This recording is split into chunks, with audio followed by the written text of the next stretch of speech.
Ito ang radyo ng bagong henerasyon. Sumasahimpapawid sa pamamagitan ng internet at live streaming. Radyong pinagkakatiwalaan ng sambayanang Pilipino. Mula noon hanggang ngayon, maghahatid ng pinakasariwang mga balita sa loob at labas ng bansa. Tatalakayin ng mga isyu ng bayan, magbibigay ng public service at makikipagkwentuhan sa mga sikat.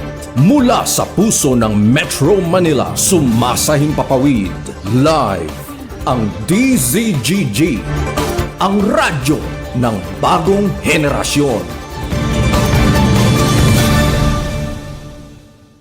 DZGG is a proud member of the Philippine Online Broadcasters Association.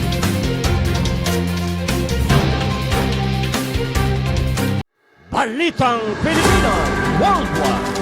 Programang siksik sa balita, komentaryo at serbisyo publiko.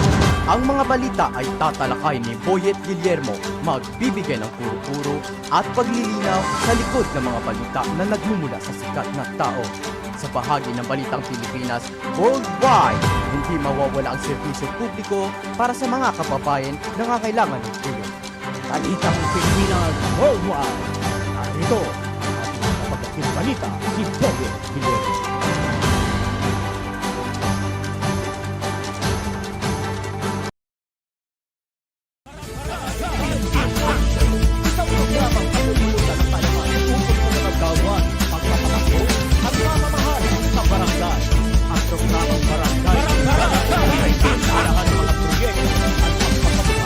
Bagong programa sa barangay.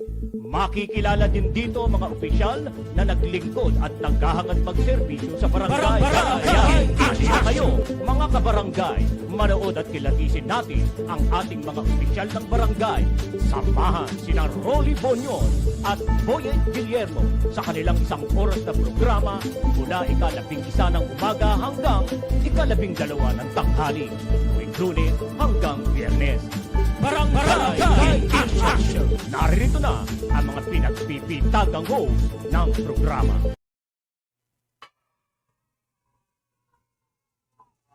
Hello! Hi! Magandang tanghalian po sa inyong lahat sa 42 at 42 ba? 42,000 mahigit na barangay sa buong Pilipinas. Magandang tanghalian po sa inyo. At muli po, narito naman po ang ating pong programa, Barangay in Action. Muli po tayo ay magsama-sama na talakayin, pag-usapan po ang ating barangay. Sapagkat nalalapit na ang paghukom sa mga nakaupo. Sa mga nakaupo na matagal nang nakaupo sa kanilang pwesto. Yan, nalalapit na. Kaya ito po ay napapanahon, itong ating pong programang ito para sila ay ating pong pag-usapan, ating pong sila ay kaliskisan. At syempre, habang kinakaliskisan, alam na natin, para malaman natin na kung sila ay karapat-dapat nating panatilihin sa kanilang mga pwesto. At yung mga bago naman, kung karapat-dapat na sila ay ating pong iluklok para naman yung umaasa ng pagbabago sa kanilang mga barangay, ayan, may mga bago tayong mga kandidato. Ano po? Kaya't halina! 1 oras po nating pag-usapan yan. Maaari po kayong magpadala ng inyong mga mensahe yan, sa comment section. At pag-usapan po natin. Huwag na lamang po ninyo, maaari po nating itago ang inyong pangalan at yung inyong barangay. Basta't talakayin na lamang ho natin.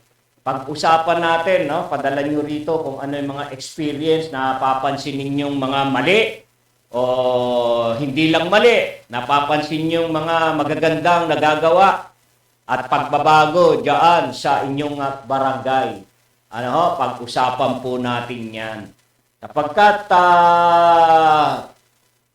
alam nyo, ano, kinakailangan ho natin yan. Kinakailangan natin yan sapagkat ang mga taong pong iniluklok natin sa posisyon, sila po ay mga public servant. Ano, nararapat lamang na makilala natin sila ng husto. Ano? At yung iba ho dyan, nag-a-apply nga ho. No? Nag-a-apply. Parang trabaho ho yan eh. Kaya kailangan natin silang makilala. Ano ho? Nag-a-apply sila ng trabaho bilang kapitan, bilang kagawad. Kaya't marapat lang hong saliksikin ho natin. Oo. Saliksikin, alamin ang kanilang mga background. Oo. Sapagkat para ho naman, para naman sa malaman natin, di ba? Malaman natin na kung sila ba ay karapat-dapat o hindi sa posisyon na yan na kanilang ina-applyan. Ano po? Ayan, kamusta po, no? Ang init ho ng panahon ho natin, ano? Ito na naman, nakakaranas na naman po tayo ng mainit na panahon. Kaya tayo ho ay mag-iingat-ingat, ano? Mag-ingat po tayo, lalo na yung mga senior citizen. Yan, mga senior citizen na marami nang nararamdaman. Konting na sinisipon. Bumabalik sa pagkabata ang mga senior citizen. Ganun daw yun, ano? Bumabalik at parang humihina ang mga immune system. Kaya madaling kapitan ng karamdaman at yung mga kasukasuan, mga buto-buto, sumasakit-sakit na. Ayan. Kaya kayo ay mag-iingat sa panahon natin ngayon. Huwag pababayaan na mapawisan ang likod at matuyuan. Matuyuan dapat ay patuyuin. Patuyuin ng bimpo. Huwag mong patutuyuin sa t-shirt, sa damit. Yan, kasi pag natuyo huyaan, ayun, doon na nagsisimula yung ubo-ubo-ubo. Yung ubo. Kaya, yan, lagi ho din na inom ng tubig. Inom ho ng tubig dahil para maiwasan ang dehydrate. At syempre, wag ho masyadong magpapainit. Wag magbababad sa init ng araw para maiwasan ang heat stroke. Kapag ganyan hong sobrang init, minsan nga rin, hindi ho na rin talaga kaya yung sobrang init. Pero ang lingkod, kaya-kaya pa yan. Umakyat pa nga ako ng bundok eh. Umakyat pa ako ng bundok. Sa tulong at awa ng Diyos, naakyat ko pa yung bundok. Tirik na tirik. Nabangin pa yung kabila. Pero nabaybay ko ho yun. Ang haba nun. Biruin mo yung haba nung bundok. Sabihin natin yung inakyat ko na nasa 100 plus. O kulang-kulang 200 meters. Yung inakyat kong yun, hindi biro yun. Kaya-kaya pa. Parang naglaro lang ako ng whole court na 4 na game. 4 na game sa whole court. Whole court ng basketball. Kaya-kaya. Alright. So, yan wag niyong gagayahin ako kasi kakaiba ako sa inyo. Mayroon tayong natatanging lakas galing sa ating Panginoon. Kung wala kayo niyan, kung wala kayo niyan, huwag kayong susubok. Baka biglang atakihin kayo. alam nyo, dapat talaga meron tayo kakaibang lakas na galing sa ating Panginoon. Dahil tayo yung nagkakaedad na, yung lakas na ipinagkaloob sa atin, limitado yan. May limitasyon. Kaya pagdating ng tayo ay nagkakaedad, yung lakas ho natin, ayun, medyo papaano na. Pahina na, kumbaga. Pahina na. Pero pag ikaw ay humihingi, hiningi ang lakas mula sa Diyos, sa ating Panginoon, kita mo, ang sigla-sigla. Sigla ng katawan mo, gaang-gaang. Parang lahat kaya mong gawin. At nagagawa mo nga. Walang kapaguran, di ba? Walang kapaguran. Yan, kakaiba. Kakaiba ang lakas na mula sa ating Panginoon kapag yaan ay ating hiningi. Alright? Okay. So, ano ba? Kamusta yung mga natin? Kamusta yung ating mga kandidato? Nakapagpaliwanag na ba sila sa COMELEC? Yung mga napadalhan ho ng show cause order. Sabagay, kakahapon sa ating mga balita ay meron naman daw na. Meron na hong mga kandidatong tumugon at nakapagpaliwanag na ng kanilang side na tungkol po sa kanilang nilabag sa halalan, yan pong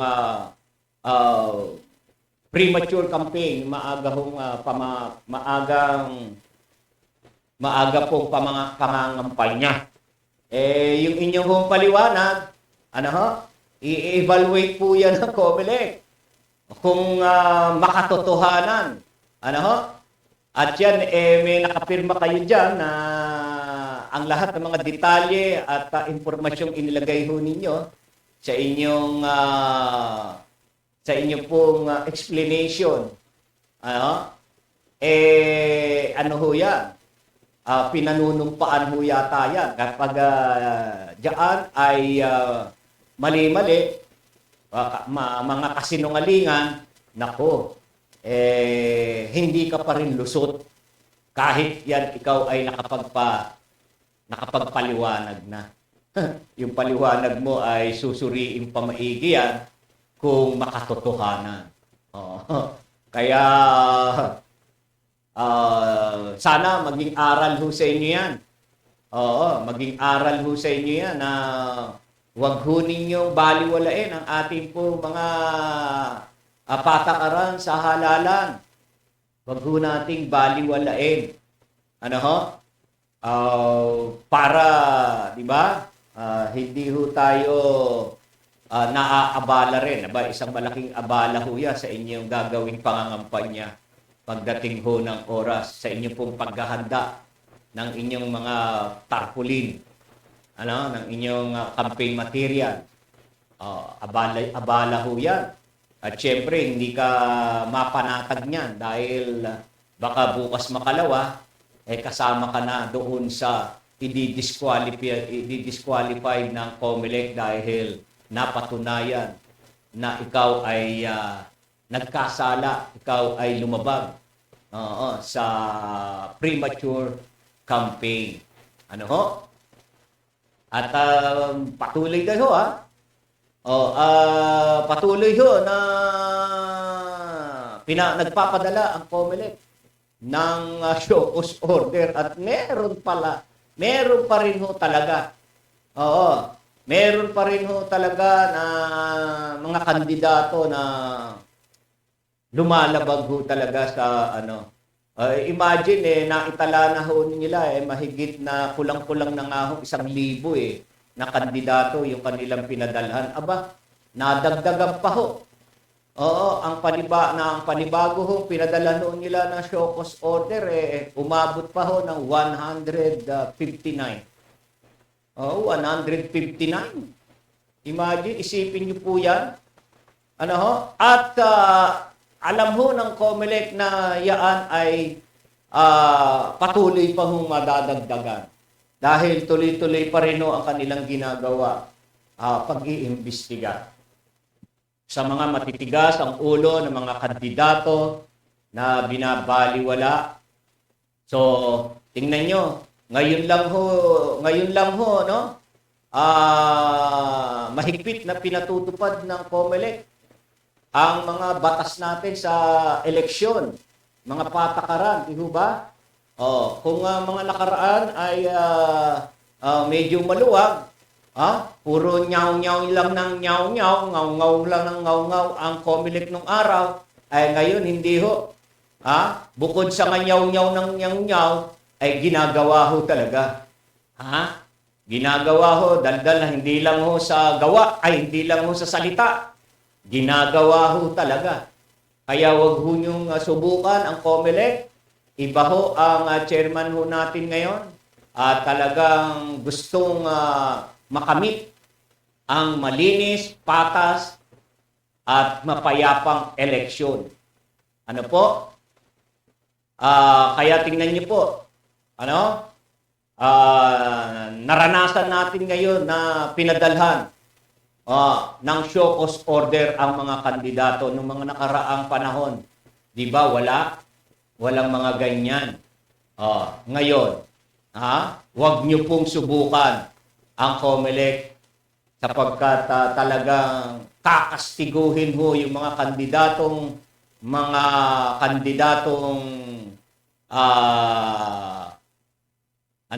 ano ba ang tinataguri natin sa kanila? Sila yung mga parents candidate. Yan. Sa Tagalog ng parents candidate, anong sa Tagalog ng parents candidate po? Ay magugulang na kandidato.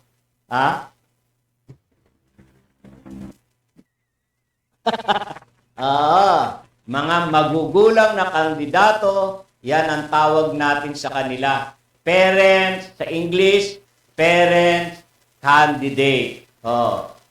Bati natin yung akin munang inaanak. Si Jessie Seya. Hello, inaanak. Si Jimboy. G-Boy. Nanonood si G-Boy.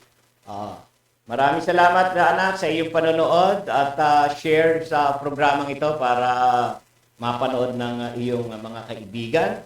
At sabihan mo, like sila at pwede silang magpadala rito ng mensahe nila. Pagbati, yan.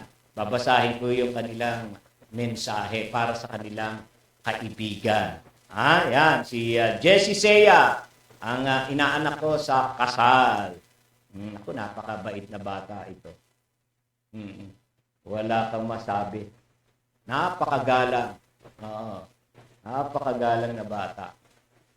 Kaya pinagpapala ng ating Panginoon, mapagmahal sa magulang, mapagmahal sa kapwa, marespeto sa matatanda.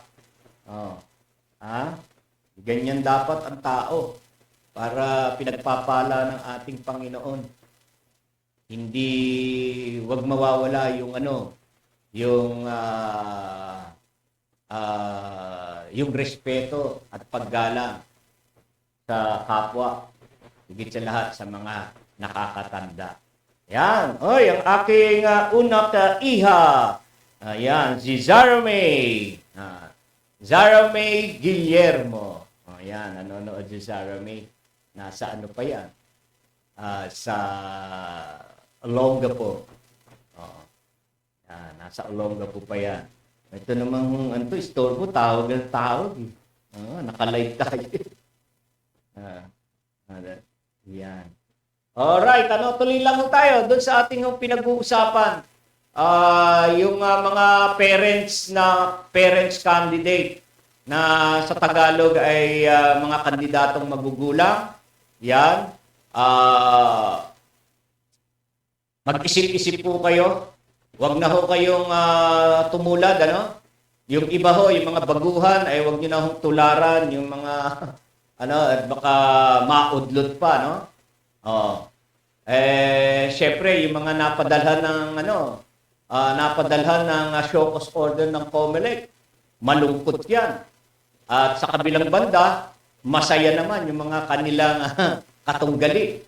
Ano? Tatawa-tawa.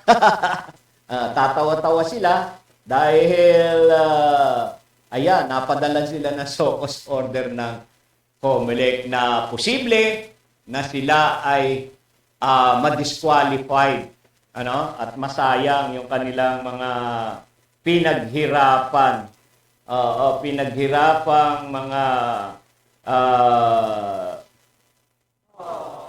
pinaghirapan nilang mga campaign materials. Oy, hindi basta-basta na ano diyan. Hindi basta-basta 'yan. Gumagastos din ang kandidato diyan. Bagaman may limitasyon din ang paggasta ng mga kandidato, no? Pero yung iba ho hindi ho nasusunod diyan, lalo na mapera ang kandidato. Nako. Pero pag yan ay kayo nakapagsumitin ng inyong expenditure, hindi tama, ay maaari rin ho kayong ipatawag uli ng COMELEC. Kaya dapat tayo mga kandidato ay nasusunod ho natin para hindi ho tayo nagkakaproblema. Nasusunod natin yung mga patakaran na itinakda ng COMELEC para sa mga halalan ho natin. Alam niyo po, ayan, sabi nga po ng COMELEC, sa kanilang pinakuhuling datos, umaabot po sa 150 ang bagong show cause order na kanilang pinalabas laban po sa premature campaigning. Sa kabuuan po, September 18, 2023, nasa 800 po na 896 na show cause order na.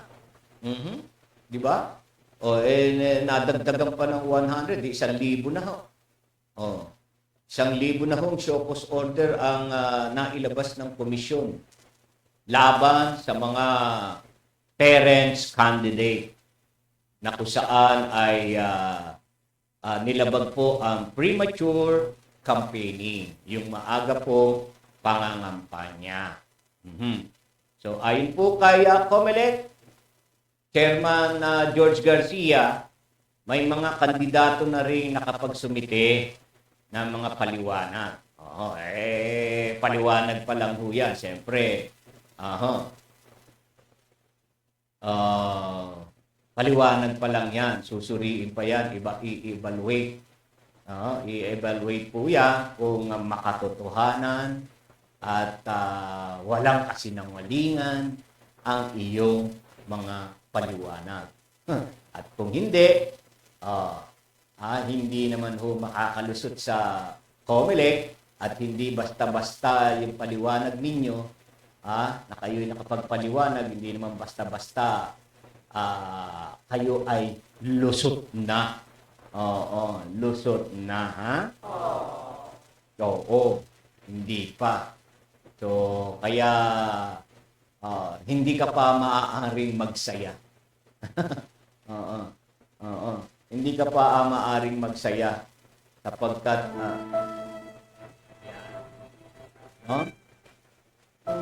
posible na yung iyong paliwanag hindi matanggap ng COMELEC at walang katotohanan at binobola-bola mo lang sila. Ayun, disqualified pa rin ang aabutin mo. Ano po? So, sabi ng COMELEC, hindi pa nila natutukoy ang eksaktong bilang ng mga tumugon sa show cause order ng COMELEC. Dinagdag po ni Garcia na may 215 na petisyon na rin na idinulog sa COMELEC. O meron din ho mga naghain ho ng mga petisyon laban sa mga kandidato na lumabag sa patakaran. Ayan. 215 po ang naitalaho ng COMELEC. Sa bilang daw po na yan, 16 ang humihiling na ideklarang Nissan's candidate ang mga kandidato. Ano ho? Kala nyo, no? Marunong na. Marunong na ho. At talagang, nung araw kasi ako, hindi ko na ho nagawa yan. Nung ho ako ay nadaya, hindi ko na ho nagawa na maghain. Pero talagang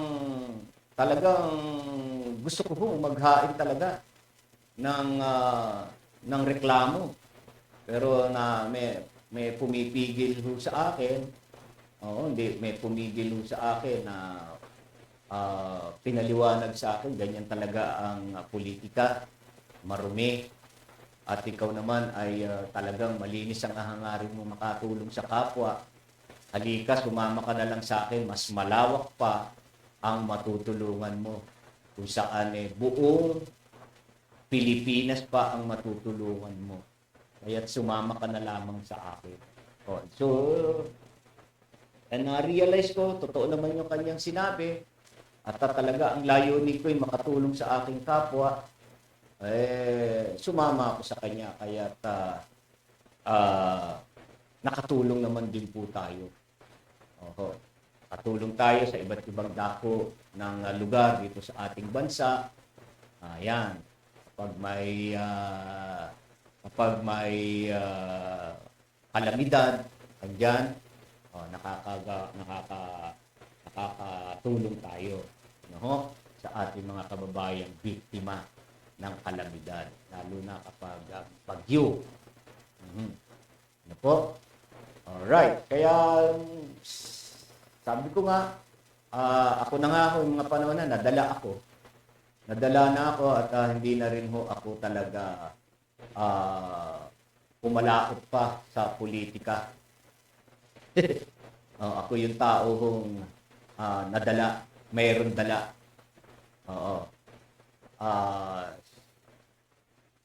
Bagamat tayo ay nadapa sa ating pagtakbo, ay bumangon naman po tayo para tumakbo sa ibang mundo. Sa ibang mundo. At mundo rin ho ng pagtulong sa kapwa. At ito nga po, dito rin ho tayo napunta sa ganitong pagtulong. Itong ating pong programa ay may bahagi po tayo rito ng serbisyo publiko. No, tayo po ay nakakapagparating sa ating pong mga kababayan ng mga mahalagang impormasyon, kaalaman, ba? At nakabibigay po tayo ng mga paalala. Tayo din po ay ang ating pong programa ay nagiging tulay sa ating mga ahensya ng pamahalaan kung may hihingi ng tulong sa atin, maiparating ang kanilang reklamo, hinaing. Ganyan po ang ginagawa ng inyong lingkod sa mga programa po dito sa DCWG Broadcasting Studio, lalo na po itong yung ating barangay, itong Barangay in Action, at yung programa ho natin sa hapon, yung Balitang Pilipinas Worldwide. At napapanood naman po ninyo, nakita ninyo, saksi kayo na marami tayo mga natutulungan dito, lalo na yung mga OFW. Di po ba, mga OFW na humingi ng tulong, sila ay ma-rescue. Tayo po ay uma-action kaagad at naipaparating natin sa kaukulang ahensya ng ating pamahalaan ang kanilang pagdulog, paghingi ng tulong. O kaya sila ay natutulungan ng ating pamahalaan sa tulong na rin po ng inyong lingkod ng programang ito para makarating ang kanilang hinaing. Ano ho? Ganyan ho. Okay. So, ayan. Ayon ho sa COMELEC, ayun, no?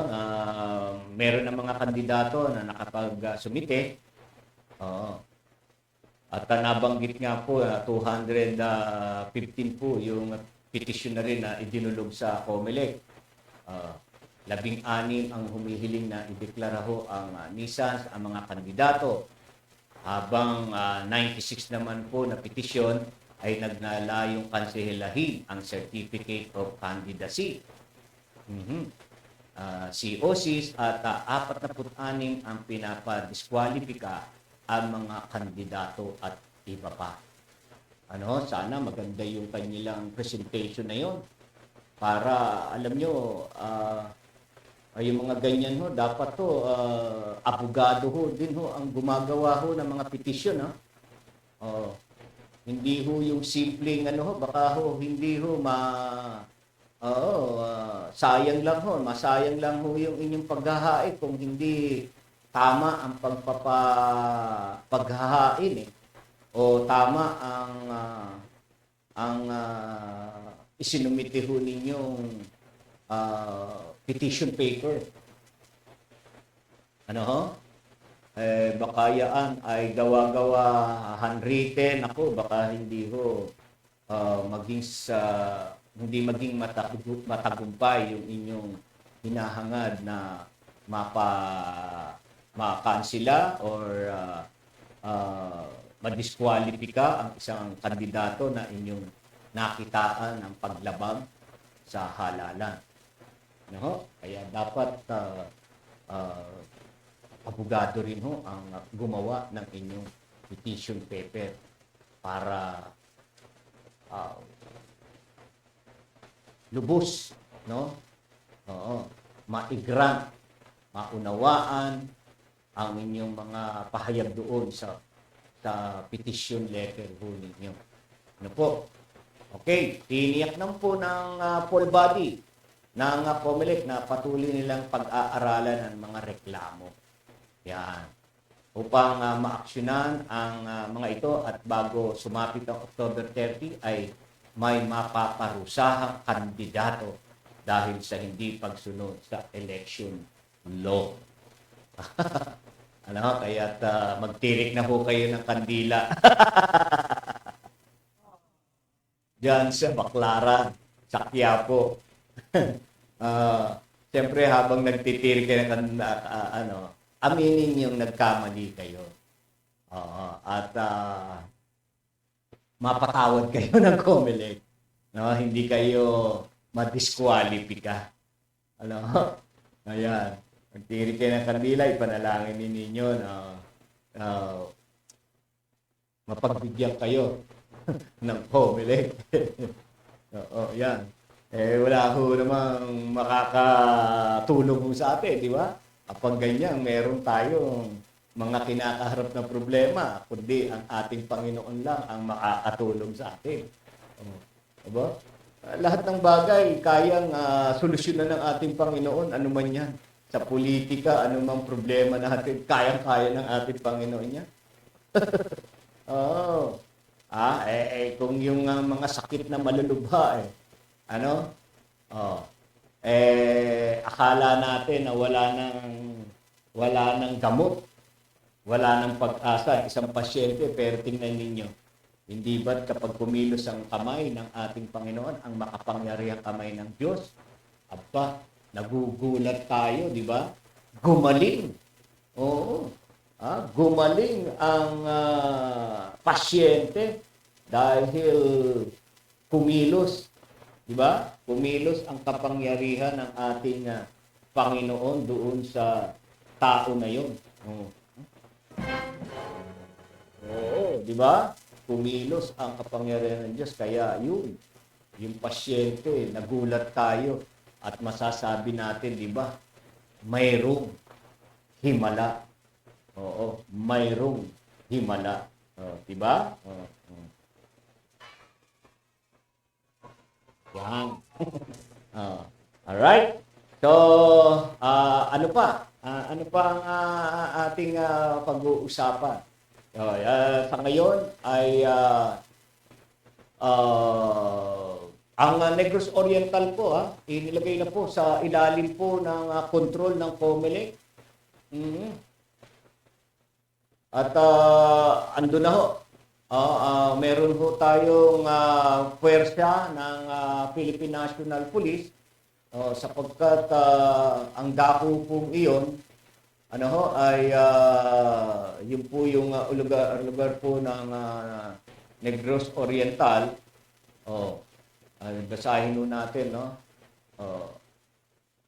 Ibabalik daw po ng Philippine National Police ang deployment ng mga puwersa nito sa lalawigan ng Negros Oriental matapos mailagay ang lalawigan sa ilalim ng kontrol ng Komisyon ng Eleksyon bago ang barangay at sangguniang kabataan eleksyon. Yan po, sabi po ng ating PNP Chief, Acorda, na dadagdagan din nila ang kanilang puwersa mga tinatawag na problem areas. So, noong po Martes, sinabi po ng poll body na magpapatuloy ang barangay at youth poll sa Negros Oriental sa Oktubre 30 sa gitna ng mga panawagan para sa pagpapaliban nito dahil sa mga marahas. Tingnan nyo, no? Marahas na insidente ho doon. May mga pangyayari po sa Negros Oriental. Partikular po ang pagpatay kay Gobernador Ruel Digamo. Ayun ho, doon ho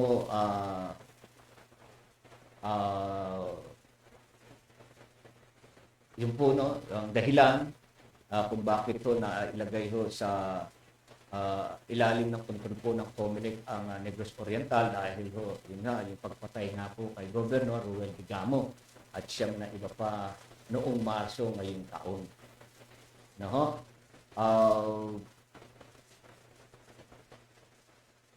Yun ho, nakakalungkot to sa atin, ano? Sa atin hindi lamang po yan sa iba't ibang lugar na rin po na mga naghain ho ng candidacy ng COC nila, na kapitan, na barangay captain, na pinasla. Na pinasla matapos hong ilang ano na ho yan. Ilang mga barangay official na po yan ang napaulat na tinambangan matapos po na maghain. Nakakalungkot na pambarangay pa lamang, talagang iba na ho. Iba na ho ang nangyayari.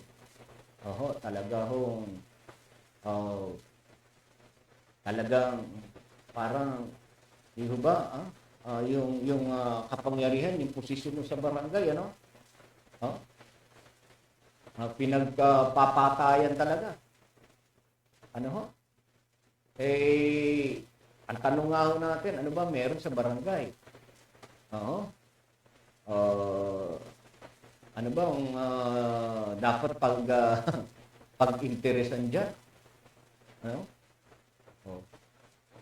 Samantala, inutusan po ni Acorda ang lahat ng police commander na palakasin ang mga operasyon sa accounting para sa mga wanted person, kabilang ang mga rebelding komunista bilang bahagi ng mga hakbang sa seguridad ng barangay SK election. Yan, meron pang mga ano yan. Siyempre, lalo na nagkakaroon na rin po tayo ng ng mga checkpoint para masamsam. Masamsam po ang mga loose firearms na kung saan ay nagagamit nga ho sa nagagamit ho katulad ho nito, no? Pero sa mga panahon na to, may gun ban na rin ho tayo. Aya't kapag ikaw ay gun ban, ibig sabihin din niya, suspended din po yung mga permit, yung inyo pong mga permit.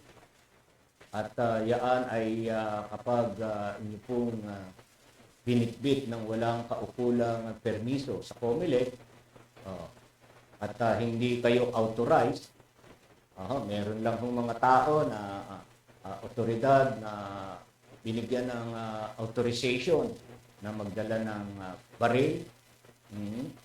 Yan po ang ating po mga membro lang ho ng PNP. At meron ho yang, hindi ho lahat hindi po lahat, yun lamang po mga naka-duty. Yung mga naka-duty, kapag hindi ka naka-duty, maaari kang makasuhan. Ng illegal possession na po yan. At sa ilalim po ng COMELEC gun ban, yun din ang ikakaso sa iyo. Na po. Kaya tayo po mag-iingat. Ingat po tayo. Yan, si Utol Daniel Guillermo, ang aking brother, sa Canlalay, Laguna. Talaga hong may pusong matulungin. May pusong matulungin sa kanyang lugar at nais ibahagi ang kanyang kaalaman at pusong matulungin sa kanyang kapwa. Naghahangad na maging opisyal ang kanyang pagtulong. Pagaman mahirap na tao, pero walang iniisip, hindi ang matulungan ang kanyang mga kabarangay. Yan. Okay. Yan yung mga tao na dapat nating sinusuri. Yung mga taong ganyan, dapat yan ang ating tinitingnan. Hindi dapat ang batayan natin sa pagpili yung diba, na mapera siya. Pag mapera yan at namimigay ng pera, may ganti yan. May bawi yan. Diba? Kung magiging matalino ka, sige, tanggapin mo. Tanggapin mo ang ibinibigay. Pero sundin mo ang tinitibok ng iyong puso. Yung tawag doon ay yan yung wise voter. Ganyan dapat tayo wise. Hindi tayo nagpapadala sa mga buladas, magagaling magsalita, magaling magtalumpati. Alam mo, maraming tao magaling magsalita Ang hinahanap ho natin yung magaling sa gawa. Huwag ho maraming saksat, maraming daldal, pero wala namang ginagawa. Di ba? Walang iniwan sa salitang, puro ka drawing. Di ba? Yung salita niya, puro drawing lang. Puro lang. Hindi ganyan. Huwag tayong masanay sa ganyang pamamaraan. Huwag tayong padadala, pabobola. Matagal na tayo bumoboto Di ba? Matagal na tayong bumoboto. Ilang eleksyon na ang pinagdadaanan natin. Ganun pa rin ang pamamaraan natin. Porki kumpare natin, kumare natin. Kumpare mo, puro yabang lang pinapakita sa barangay. Puro forma. Pananakot. Kaya tumatakbo, gusto magkaroon ng kapangyarihan sa barangay para manakot. Maging tigasin sa isang lugar niya.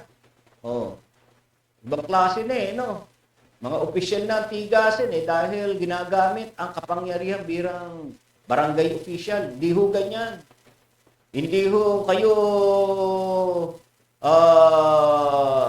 kayo itinalaga sa lugar ho ninyo para ho gamitin ho ninyo parang sa sariling interest ang kapangyarihan nyo bilang opisyal ng barangay.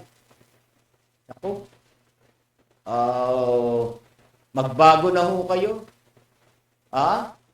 Alalahanin ho ninyo, tungkulin ho ninyo ay tumulong. paunlarin ang inyong barangay. Alalahanin nyo, ang tawag ho kayo ay lingkod. Kayo po'y mga lingkod ho namin. Mga utusan. Ngayon, kung hindi ho ninyo matanggap yung salitang kayo'y utusan sa barangay, wag na ho ninyong pasukin ho yan. Ibigay nyo na lang ho sa gustong maglingkod. Ha? Kung masakit sa pandinig ho ninyo na tawagin kayong utusan, magbitiw ho kayo. Ipagkaubayan ninyo sa gusto na talagang gustong tawagin siyang utusan. Lingkod ho kayo ng barangay. Ano ang tandaan po natin? At hindi naman porke kayo inuutusan, ganun na lamang. May tinatanggap po kayong honoraria. Yang honoraria, kusang konsiderasyon sa inyong pagiging utusan, may natatanggap po kayong honoraria. May kapalit, kumbaga, ang inyong pagiging utusan. Kahit naman ho, katulong, di ba, utusan ho yan. May kapalit ho yan. May tinatanggap po yan sa kanyang amo na buwan-buwan. Kayo rin ho, may tinatanggap din ho kayo. Buwan-buwan.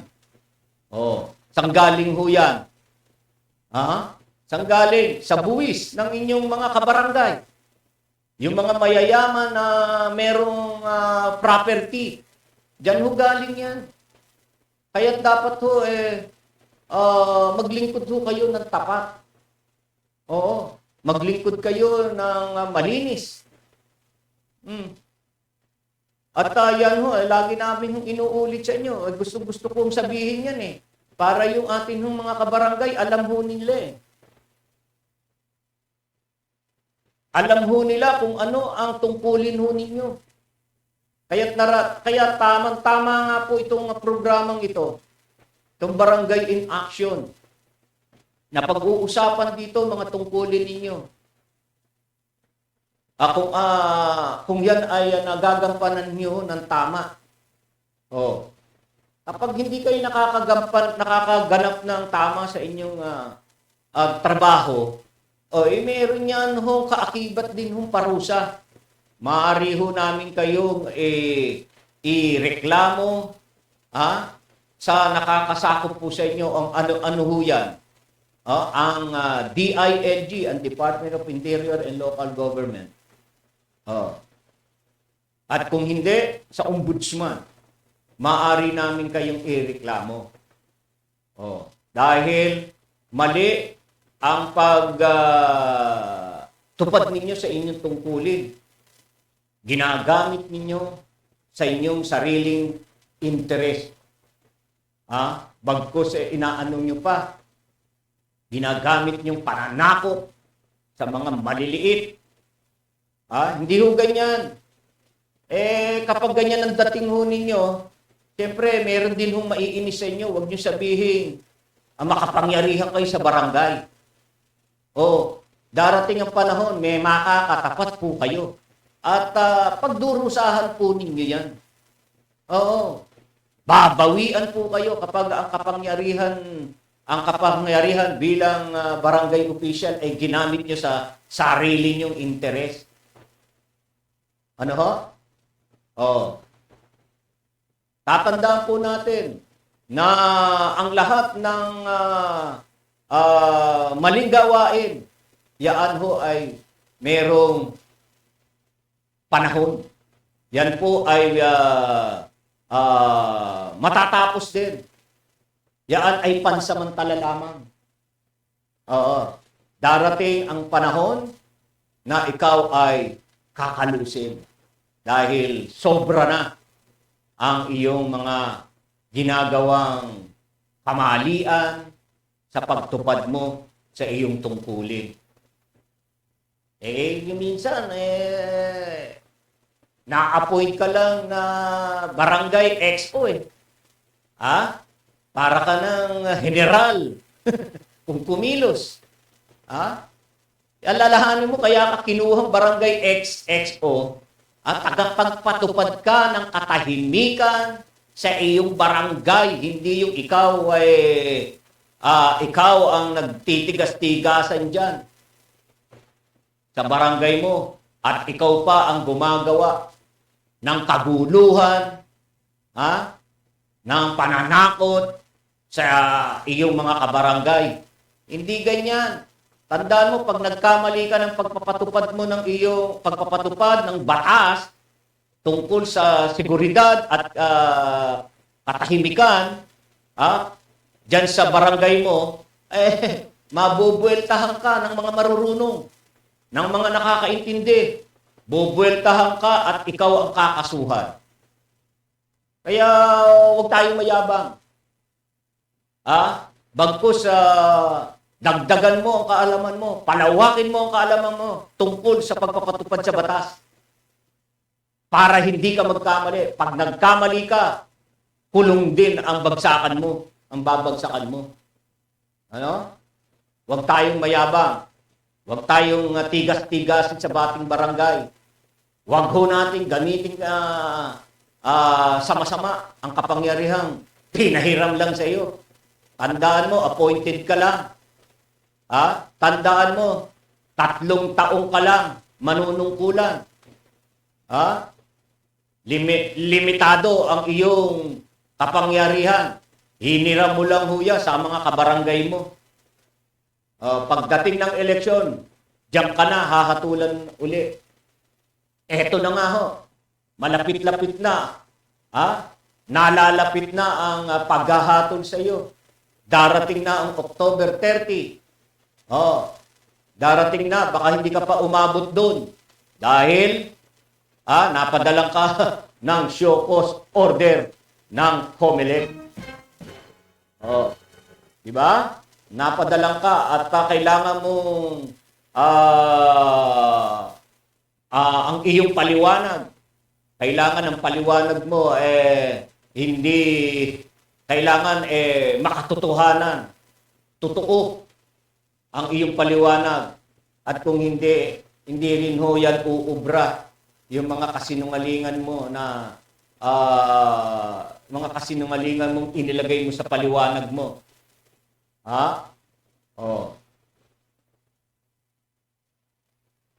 Sana ho, tayo po magbago na. Marami ho ganyan. Makakalungkot.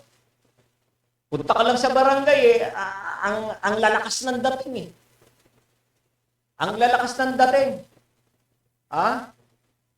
Ang lalakas ng dating ng mga opisyal. Walang karespeto, walang arugante ang mga pananalita.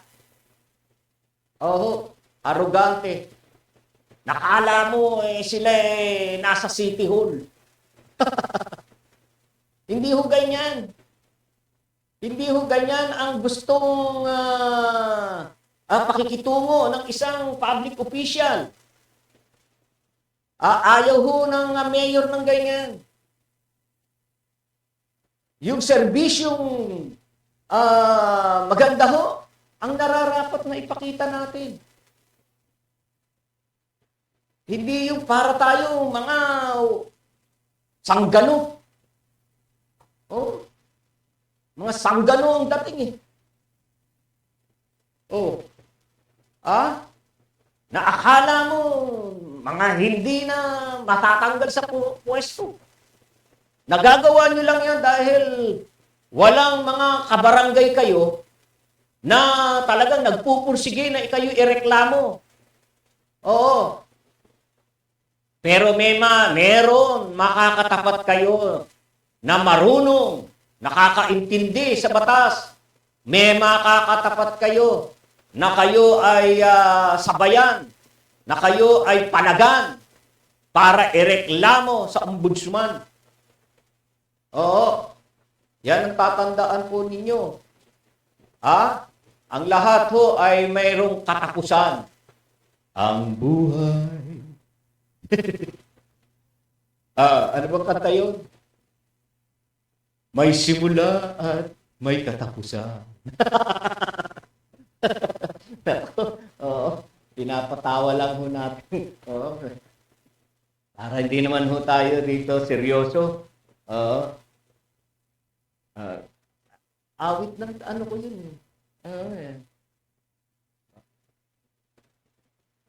Hindi ko na po, gusto ko awitin eh. Gusto kong awitin dahil favorite ko rin ho yan eh. Kaya lang, yung lyrics ho, nakakalimutan ko na ho yung lyric.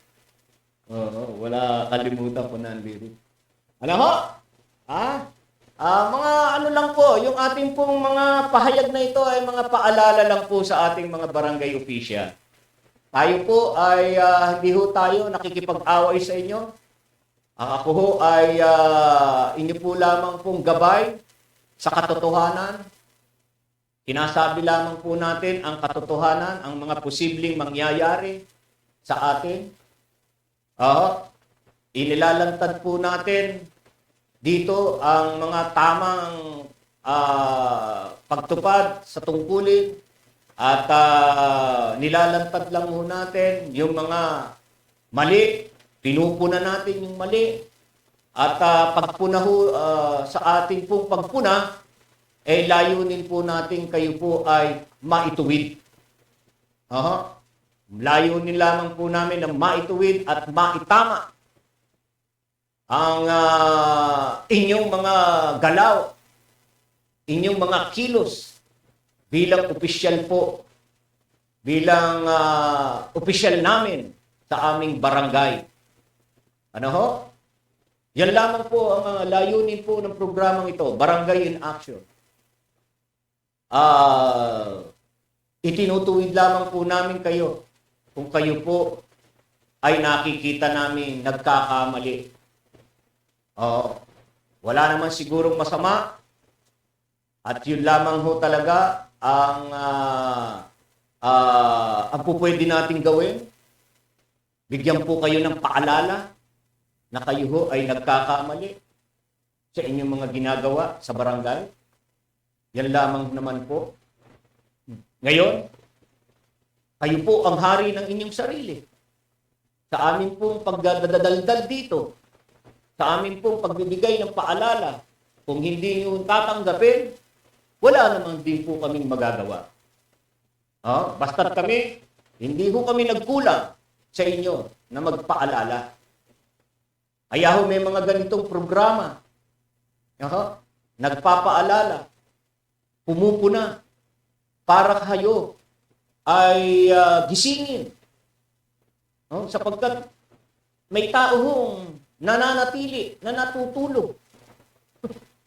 May tao pong nananatili na ginagawa ang kanyang maling ginagawa, tuloy-tuloy pa rin ho. Kasi wala hong nagpapaalala sa kanya na mali ang ginagawa mo. Kahit to sa ating mga anak. Kapag ang mga anak ho natin, napapabayaan ho natin, napaalalahanan, na masama ang gawin ito, na wag mong gagawin ito, di ba? Pag hindi ho natin sila napaalalahanan, tuloy-tuloy ho nilang ginagawa ang gusto nila kasi akala nila tama ang ginagawa nila sapagkat walang nagpapaalalang magulang. Yan lang po ang layunin ng programang ito, ang Barangay in Action. Wala ho tayong galit. Wala tayong sama ng loob sa ating mga barangay official. Tayo po ay nagpapaalala lamang bilang tao, bilang kapwa, bilang kapatid. Ganyan lang po ang layunin ng inyong pong lingkod. Maraming salamat po sa inyong lahat, sa mga nanood po sa araw na ito. Ayan. At muli po, ay pansamantala tayong magpapaalam at tayo po ay mamaya magkita-kita po sa susunod nating programa. Mamaya pong alas 5 hanggang alas 6 ang Balitang Pilipinas Worldwide. Yan. At tayo po ay magbabalitaan at magtatalakay ng mga nasa likod ng balita. Maraming salamat po sa inyong lahat. At nawa, ang inyong pong likod ay nag-iiwan ng katagang. Tayong lahat ay bigyan ng pangunawa at matanggap ang mga katotohanan sa ating buhay. Pagkaloob nawa sa ating yan ng ating Panginoon. At ingatan tayo saan man tayo patungo, anuman ang ating gagawin sa araw na ito. Maraming salamat po sa inyong lahat. Magandang tanghali. Diyos mabalo sa inyong gabos. Ang DCWG, inyo ito, dito, kayo ang bida. Ito ang radyo ng bagong henerasyon. Sumasahimpapawid sa pamamagitan ng internet at live streaming. Radyong pinagkakatiwalaan ng sambayanang Pilipino. Mula noon hanggang ngayon, maghahatid ng pinakasariwang mga balita sa loob at labas ng bansa. Tatalakayin ng mga isyu ng bayan. Magbibigay ng public service at makikipagkwentuhan sa mga sikat. Mula sa puso ng Metro Manila, sumasahimpapawid live ang DZGG, ang radyo ng bagong henerasyon. DCWG is a proud member of the Philippine Online Broadcasters Association.